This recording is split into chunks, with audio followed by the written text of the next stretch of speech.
Hi Alex, and thank you for joining me today. My name is Britta Gutschenritter, and I am doing this for my counseling psychology class where I interview someone about an occupation that I'm interested in. So I chose you, and I was just wondering if you could introduce yourself to the camera and say who you are and what your occupation is. Yes, so I am Alex Stilling, and I'm a school psychologist in Wisconsin, specifically Hartford Joint 1 School District. Awesome, thank you for that. So could you tell me about what drew you to school psychology, or how did you start down this path? Sure, yeah. So I majored in psychology at undergrad at Madison, and then kind of knew I wanted to do something with kids, and didn't want to be in school for forever for like a clinical psychology degree. So I went into something that was a little bit less years, but I still got to work with kids. I always liked the educational setting. But I didn't want a full-on classroom like a teacher or things like that. So it's a good fit for me because I do get to work with the kids, but I don't get them all day, every day, maintain, a 30-kid class.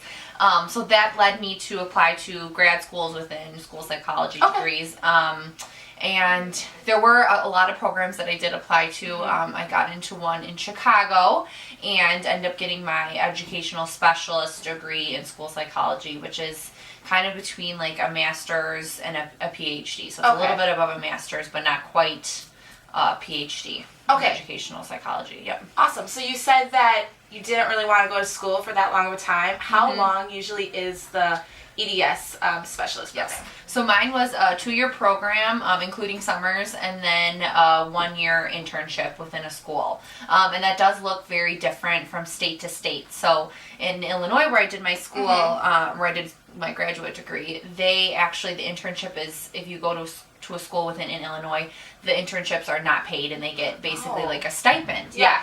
So I actually decided to come back to Wisconsin for my internship because you get full salary, and they actually see you as more of your own like first year school psychologist. Back in Illinois, and like most states are more like Illinois, you're directly under another school psychologist, and you just get that stipend. Whereas I came back and actually did it in Milwaukee Public Schools, my internship, and you were on your own. You had your own schools, and then just had to do face-to-face time with kind of like a mentor once a week for a couple hours. So, okay. So this is different. Yeah, it sounds like the internship position was basically like exactly what you're going to be doing once you graduate.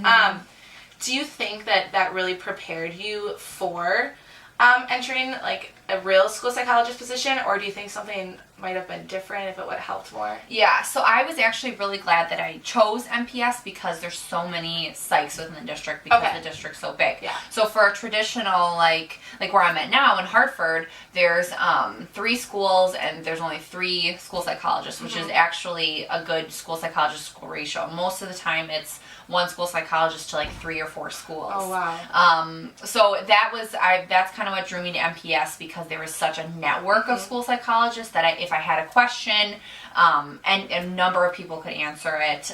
My mentor was amazing, whereas smaller districts, they weren't, sure if they could equip me with a mentor and things like that. So I was very nervous starting my internship off without being directly under somebody. But after a while, I was, in earshot of my mentor, so that made it, really functional for me. And then I was glad I did an MPS because the district is so big, so the Department of Instruction, Public Instruction, keeps a really close tabs on them, whereas some of the other smaller districts in the state kind of just fly under the radar. So MPS is really up on their standards. They're making sure that everything within special education is very compliant, things like that. So it is kind of the forefront in the school psychology realm. Yeah. So it was nice. Like you got lucky. Yeah, the student population was rough, but kind of the resources and things like that was great. And then in Illinois, I was glad I did my graduate schooling in Illinois because they're actually even further ahead of Wisconsin in different things in the educational realm.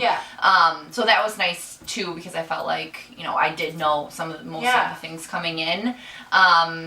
So I guess that was a good balance for me. If I would have picked a smaller district right away to do my internship, I think I wouldn't have had such a great first start Experience, and probably yeah. would have been learning a lot on my own Yeah. instead of, using other people as resources. Right. So that was good for me. I'm trying to think. And then at my 2 years that was doing actual classes, Okay. we actually, the second year you do practicum 2 days a week. Oh. So that was nice because then I was directly under someone 2 days a week that whole year too. So it that's wasn't, like prepping you even just for your internship, correct? yes, Okay. yep. So in that you kind of get your feet wet because for education there's so many different settings and you could do different grade levels. Oh, yeah. The rural versus urban.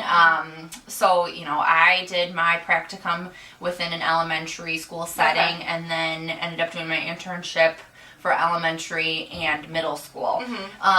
One thing that it's called NASP, the National Association for School Psychologists. They do require students who have an internship in one grade level have to do a certain amount of hours in the other one. So I did do a rotation in a high school and during my internship year. I think it was every Friday morning for a couple hours, and then that way it did get me familiarized with how a high school would work because it is very different from an elementary and a middle. So that was good too. So they do put a lot of safeguards in place to make sure that you are getting as many experience as you can. So then when you are kind of out there advocating for yourself, you're a good resource and a good person to hire because you've had all of these different experiences. Yeah, so that sounds great how you got rotated around to all the different schools, but you are currently in an elementary school position, is that correct? Yes, yep, it's a K-5, yep. Okay, and so what drew you to that age group? What about the elementary kids did you most enjoy? Yeah, it surprised me because when I first started doing my school psychology program, I actually really wanted high school kids. Okay,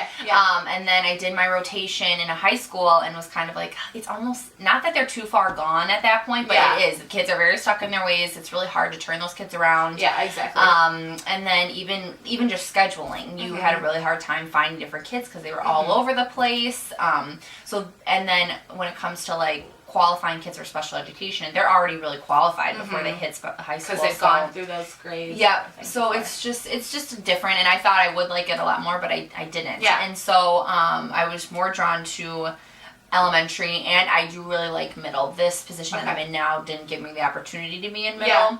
I think middle school kids, it's just a hard age. Kids are very impressionable. And then elementary kids, you've got to hit them in that window of them being able to actually control their behaviors. And when it's not more environmental based. Because when I was in MPS, a lot of our kids' behaviors was because of what they were going home to. So that's it was a frustrating thing to see because it's hard to shape. Whereas when they get into middle school, yes, your environment is definitely a factor, but you have more control. Whereas, I had a hard time getting mad at a first grader for doing all these things where they were going home and the morning was probably really rough with them. Whereas when the middle school kids, they just held more accountable and you can actually account them more, hold them more to that accountability. So that was good. Awesome. But I do like the elementary school setting because I do kind of get them in their first lines. Yeah, so then it's you're having an impact on them, which could be setting the stage as they get older. Definitely. And so the school psychologist, I'm in more of a traditional school psychologist role, you would say. So kind of the more traditional route is the school psychologist viewed as the gatekeeper to special education. So then if a kid gets referred for special education, then I do all of the testing and either qualify or not qualify them to special education.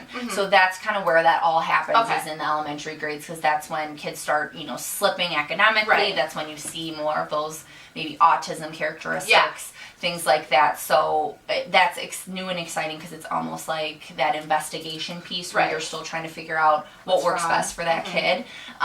So that's really exciting. And then by the time they get into high school, all that's kind of written out for them, and maybe they change a little bit, but usually someone else has already kind of figured out what makes them tick, and I kind of like being that person that figures that out. Right. So would you say more so in the elementary, like you said, it's a lot more of the special education part, like writing IEPs, and so then as they progress on to middle school or high school, if you were a psychologist in that setting, is that more a lot of coping with problems, or what do you think those type of school psychologists would assess mostly. Yeah. So, and when it hits, middle and high school, I do see more school psychologists doing more of like doing more work within the general education population. So they're maybe doing more of like preventative and proactive things, such as going in and doing small groups with classrooms on, drug prevention. Yeah. Or maybe they're talking to some kids about anger issues. And so it's more of that counseling almost aspect than it is more of like an assessment testing aspect.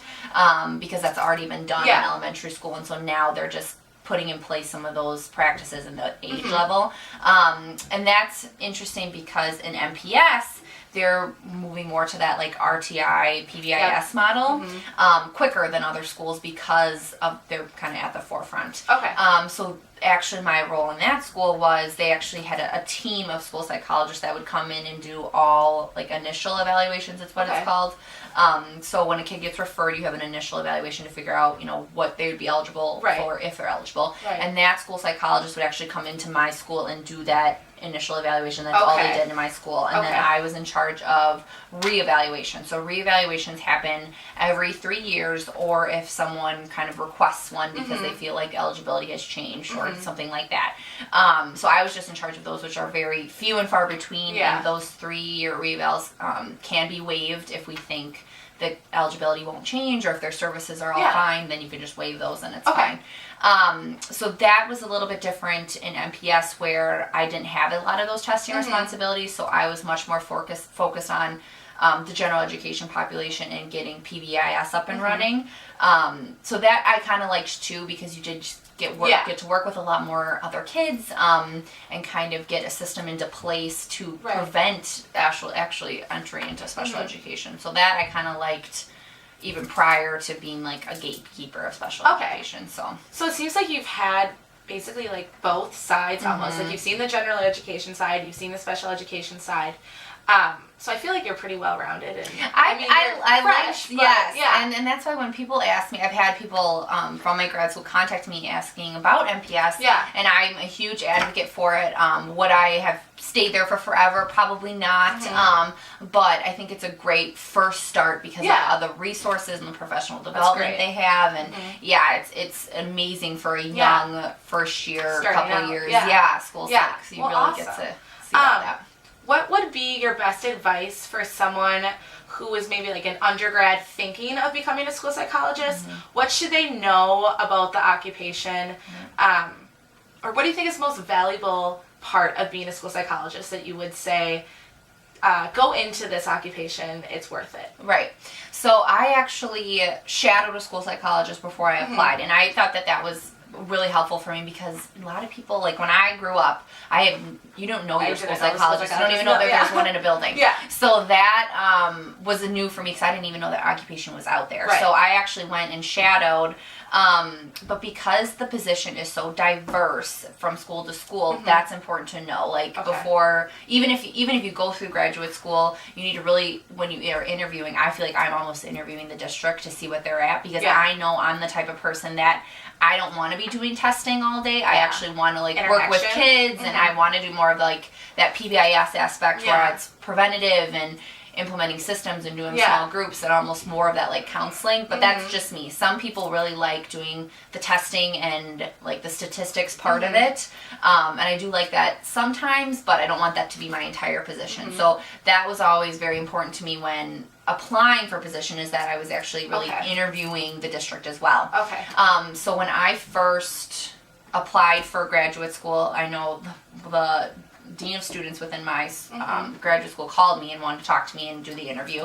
And what he said, that what I was actually describing was actually more of a counseling position, because you don't realize how much of it, our position now, is academics and the testing, and you're looking at all of this assessment data to figure out different ways to hit curriculum and things like that. So that was a surprise to me, because I thought it was more of like a counselor, which I actually really like doing the academic side as well, because parents are very interested in that, and I feel like I, tend to like knowing that better. And half the time when a kid has a behavior issue, it's because something is struggling academically, and they've either checked out, or they're frustrated with it, or they're just avoiding the academics altogether. So then that's when you get the behavior. So if you can target some of that academics and put interventions into place, that's really important, and then usually that'll clear up some of that behavior. So that's what I really like about the position as well, is that you get to kind of see the whole kiddo instead of just